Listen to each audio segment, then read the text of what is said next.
A Dog's Tale. By Mark Twain. Chapter I. My father was a St. Bernard, my mother was a collie, but I am a Presbyterian. This is what my mother told me. I do not know these nice distinctions myself. To me, they are only fine large words meaning nothing. My mother had a fondness for such. She liked to say them and see other dogs look surprised and envious, as wondering how she got so much education. But indeed, it was not real education. It was only show. She got the words by listening in the dining room and drawing room when there was company, and by going with the children to Sunday school and listening there. And whenever she heard a large word, she said it over to herself many times, and so was able to keep it until there was a dogmatic gathering in the neighborhood. Then she would get it off, and surprise and distress them all, from pocket pup to mastiff, which rewarded her for all her trouble. If there was a stranger, he was nearly sure to be suspicious, and when he got his breath again, he would ask her what it meant. And she always told him. He was never expecting this but thought he would catch her. So when she told him, he was the one that looked ashamed, whereas he had thought it was going to be she. The others were always waiting for this, and glad of it and proud of her, for they knew what was going to happen, because they had had experience. When she told the meaning of a big word, they were all so taken up with admiration that it never occurred to any dog to doubt if it was the right one. And that was natural because, for one thing, she answered up so promptly that it seemed like a dictionary speaking, and for another thing, where could they find out whether it was right or not? For she was the only cultivated dog there was. By and by, when I was older, she brought home the word unintellectual, one time, and worked it pretty hard all the week at different gatherings, making much unhappiness and despondency. And it was at this time that I noticed that during that week she was asked for the meaning at 8 different assemblages, and flashed out a fresh definition every time, which showed me that she had more presence of mind than culture, though I said nothing, of course. She had one word which she always kept on hand, and ready, like a life preserver, a kind of emergency word to strap on when she was likely to get washed overboard in a sudden way. That was the word synonymous. When she happened to fetch out a long word which had had its day weeks before, and its prepared meanings gone to her dump pile. If there was a stranger there, of course it knocked him groggy for a couple of minutes. Then he would come to, and by that time she would be away downwind on another tack, and not expecting anything. So when he'd hail and ask her to cash in, I, the only dog on the inside of her game, could see her canvas flicker a moment, but only just a moment. Then it would belly out taut and full. And she would say, as calm as a summer's day, "It's synonymous with supererogation," or some godless long reptile of a word like that, and go placidly about and skim away on the next tack, perfectly comfortable, you know, and leave that stranger looking profane and embarrassed, and the initiated slatting the floor with their tails in unison and their faces transfigured with a holy joy. And it was the same with phrases. She would drag home a whole phrase, if it had a grand sound, and play it 6 nights and 2 matinees, and explain it a new way every time, which she had to, for all she cared for was the phrase. She wasn't interested in what it meant, and knew those dogs hadn't wit enough to catch her anyway. Yes, she was a daisy. She got so she wasn't afraid of anything. She had such confidence in the ignorance of those creatures. She even brought anecdotes that she had heard the family and the dinner guests laugh and shout over. And as a rule, she got the nub of one chestnut hitched onto another chestnut, where, of course, it didn't fit and hadn't any point. And when she delivered the nub, she fell over and rolled on the floor and laughed and barked in the most insane way, while I could see that she was wondering to herself why it didn't seem as funny as it did when she first heard it. But no harm was done. The others rolled and barked too, privately ashamed of themselves for not seeing the point, and never suspecting that the fault was not with them and there wasn't any to see. You can see by these things that she was of a rather vain and frivolous character. Still, she had virtues, and enough to make up, I think. She had a kind heart and gentle ways, and never harbored resentments for injuries done her, but put them easily out of her mind and forgot them. And she taught her children her kindly way.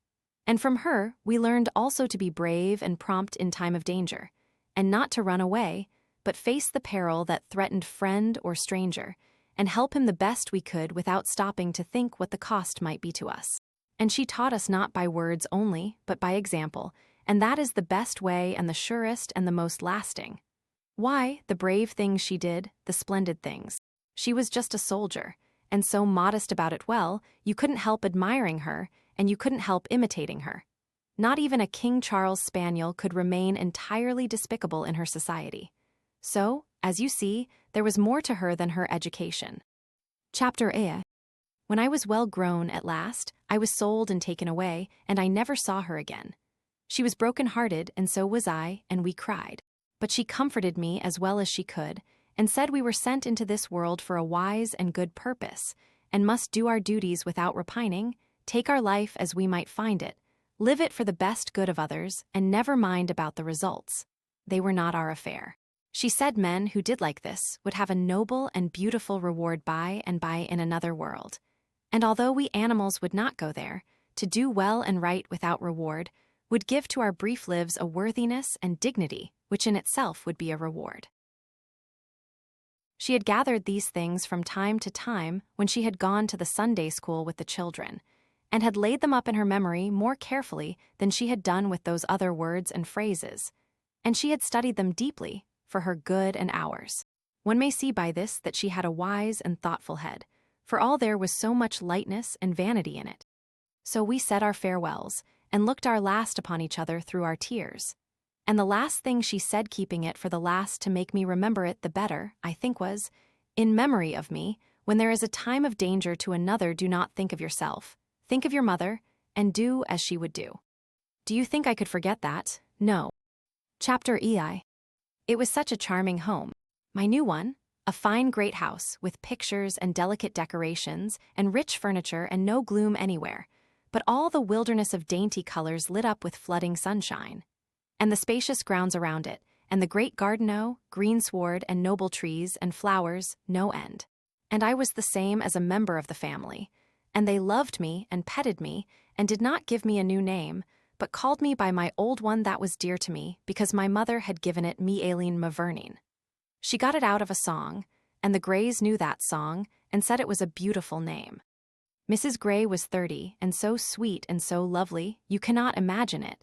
And Sadie was 10, and just like her mother, just a darling, slender little copy of her, with auburn tails down her back and short frocks.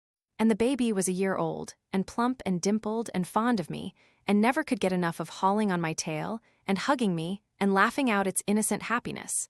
And Mr. Gray was 38, and tall and slender and handsome, a little bald in front, alert, quick in his movements, businesslike, prompt, decided, unsentimental, and with that kind of trim-chiseled face that just seems to glint and sparkle with frosty intellectuality. He was a renowned scientist. I do not know what the word means, but my mother would know how to use it and get effects. She would know how to depress a rat terrier with it and make a lapdog look sorry he came. But that is not the best one. The best one was laboratory. My mother could organize a trust on that one that would skin the tax collars off the whole herd. The laboratory was not a book, or a picture, or a place to wash your hands in, as the college president's dog said. No, that is the lavatory. The laboratory is quite different, and is filled with jars, and bottles, and electrics, and wires, and strange machines. And every week other scientists came there and sat in the place, and used the machines and discussed, and made what they called experiments and discoveries.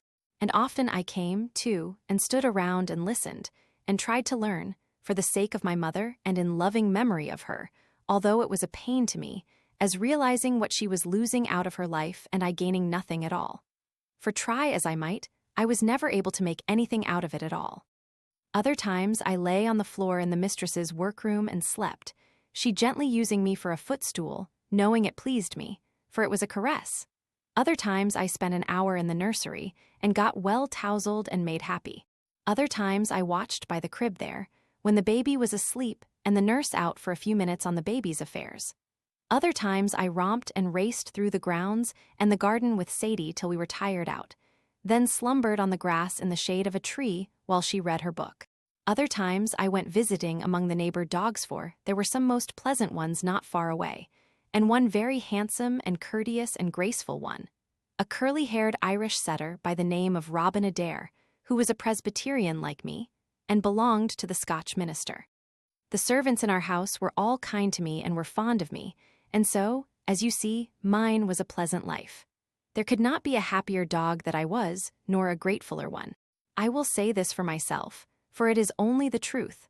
I tried in all ways to do well and right, and honor my mother's memory and her teachings, and earn the happiness that had come to me as best I could.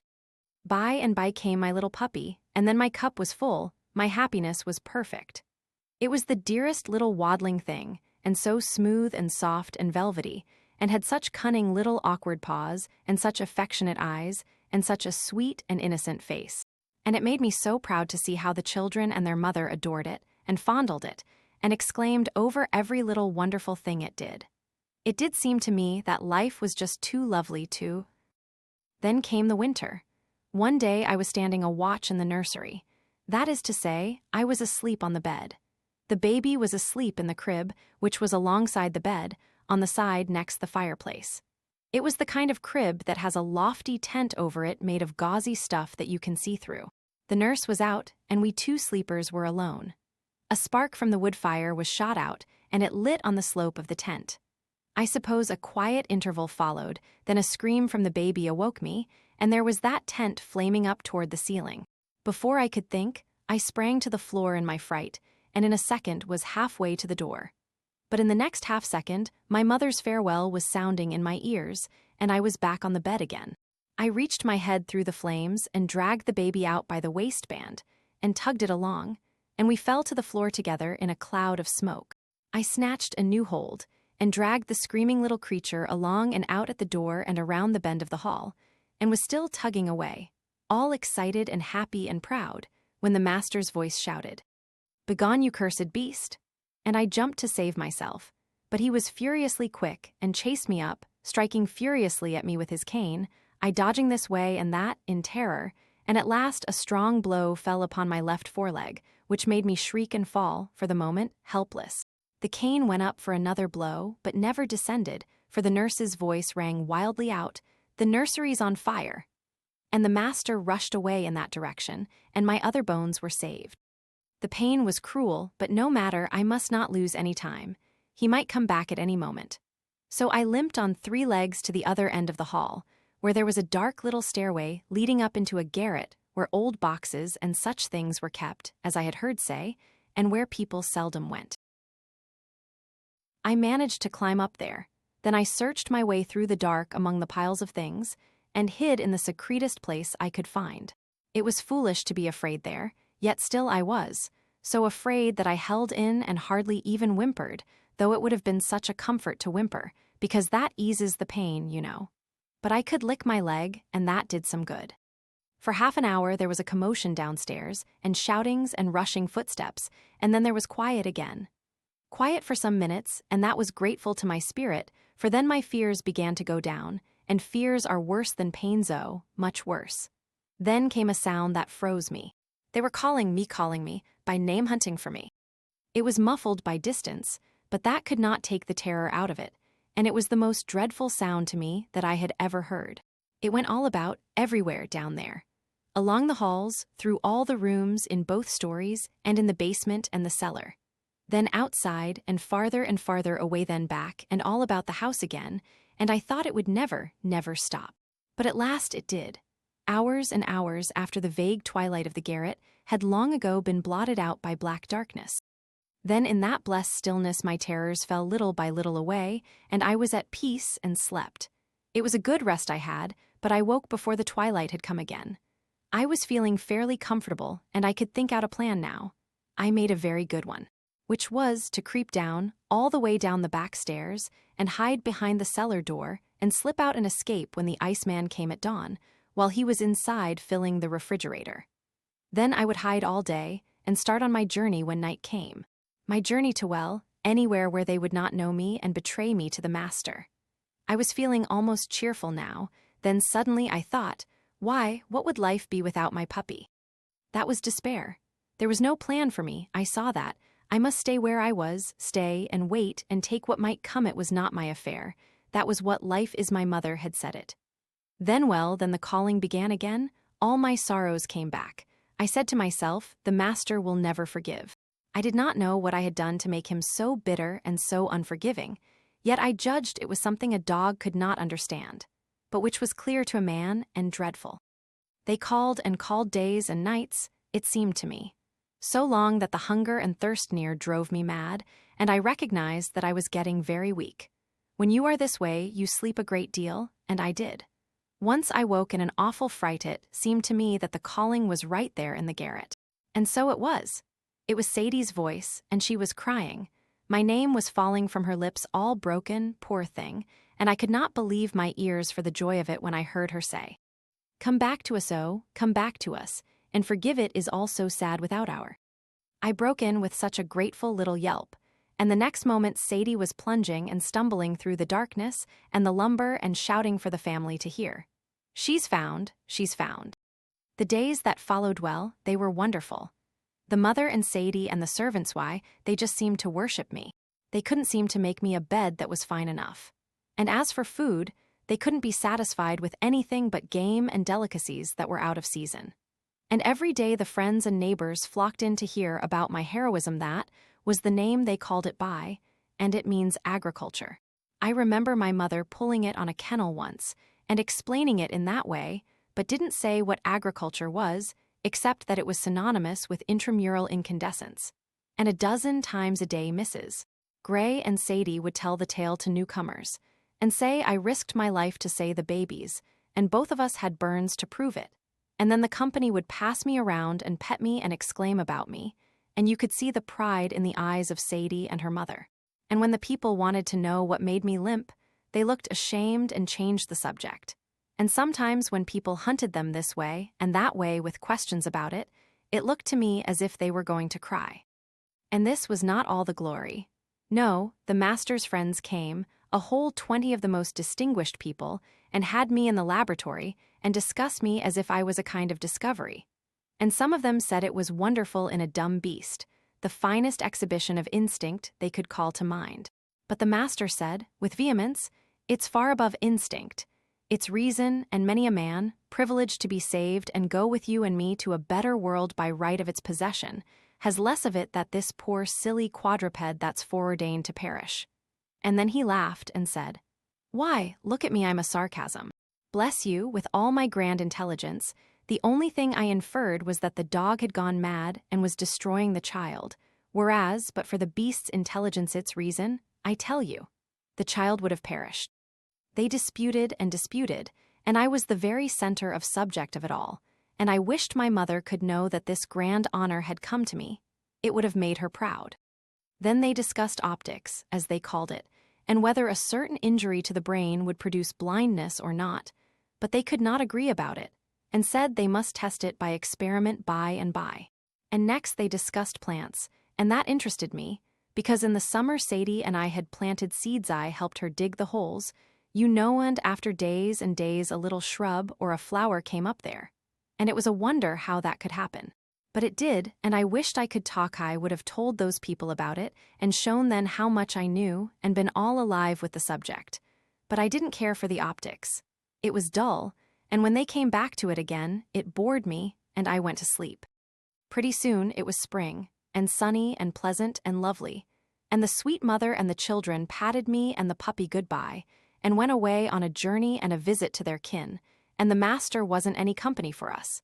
But we played together and had good times, and the servants were kind and friendly. So we got along quite happily, and counted the days and waited for the family. And one day those men came again, and said, "Now for the test," and they took the puppy to the laboratory, and I limped three-leggedly along, too, feeling proud. For any attention shown to the puppy was a pleasure to me, of course. They discussed and experimented, and then suddenly the puppy shrieked, and they set him on the floor, and he went staggering around, with his head all bloody, and the master clapped his hands and shouted, "There, I've won, confess it, he's as blind as a bat." And they all said, "It's so you've proved your theory, and suffering humanity owes you a great debt from henceforth." And they crowded around him, and wrung his hand cordially and thankfully, and praised him. But I hardly saw or heard these things, for I ran at once to my little darling, and snuggled close to it where it lay, and licked the blood, and it put its head against mine, whimpering softly, and I knew in my heart it was a comfort to it in its pain and trouble to feel its mother's touch, though it could not see me. Then it dropped down presently, and its little velvet nose rested upon the floor, and it was still and did not move any more. Soon the master stopped discussing a moment and rang in the footman and said, "Bury it in the far corner of the garden," and then went on with the discussion, and I trotted after the footman, very happy and grateful, for I knew the puppy was out of its pain now, because it was asleep. We went far down the garden to the farthest end, where the children and the nurse and the puppy and I used to play in the summer in the shade of a great elm, and there the footman dug a hole. And I saw he was going to plant the puppy, and I was glad, because it would grow and come up a fine handsome dog, like Robin Adair, and be a beautiful surprise for the family when they came home. So I tried to help him dig, but my lame leg was no good, being stiff, you know, and you have to have two, or it is no use. When the footman had finished and covered little Robin up, he patted my head, and there were tears in his eyes, and he said, "Poor little doggy, you saved his child. I have watched 2 whole weeks, and he doesn't come up. This last week a fright has been stealing upon me. I think there is something terrible about this. I do not know what it is, but the fear makes me sick, and I cannot eat, though the servants bring me the best of food. And they pet me so, and even come in the night and cry and say, 'Poor doggy, do give it up and come home, don't break our hearts.' And all this terrifies me the more, and makes me sure something has happened. And I am so weak. Since yesterday I cannot stand on my feet any more. And within this hour, the servants, looking toward the sun where it was sinking out of sight, and the night chill coming on, said things I could not understand. But they carried something cold to my heart. Those poor creatures, they do not suspect.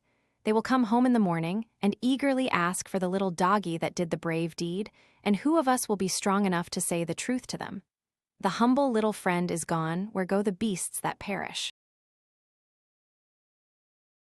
Thanks for listening to A Dog's Tale by Mark Twain.